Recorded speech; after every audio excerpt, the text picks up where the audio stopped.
دوسری نسبت یہ ہے کہ جب اما و حوا علیہم السلام دونوں کا ملاپ ہوتا ہے اور دونوں ایک دوسرے کے قریب آ رہے ہیں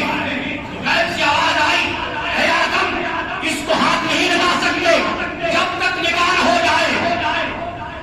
جب تک اس کے ساتھ عقد ہو جائے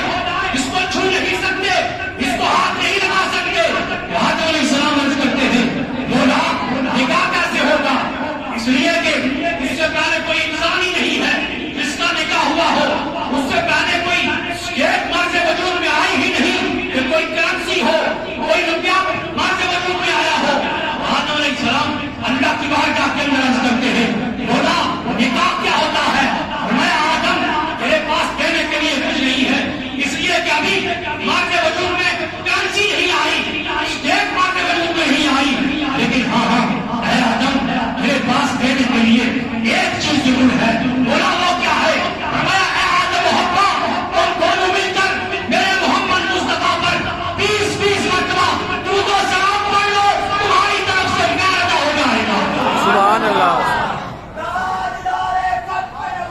زندہ باد، زندہ باد،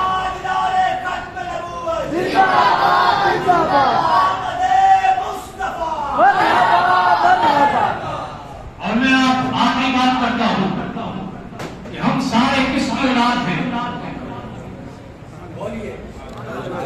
آدم علیہ السلام کی اولاد تو ہے نہیں، جتنے انسان ہیں سب آدم علیہ السلام کی اولاد ہیں، یہ بڑی بات تاریخ جانتا ہے، لیکن ایک پتے کی بات بتانے لگا ہوں، ہم سارے کے سارے محمد مصطفیٰ کی ذات پر درود و سلام پڑے ہوئے مہر کی اولاد ہیں، جو آدم علیہ السلام اور اما حوا نے مل کر کے آقا کی ذات پر درود و سلام پڑھا، اس درود و سلام والے مہر کی اولاد ہیں۔ سبحان اللہ۔ اور اگر آج کوئی درود و سلام پہ اعتراض کرتا ہے کہ کھڑے ہو کر کے نہ پڑھو، بیٹھ کر کے نہ پڑھو،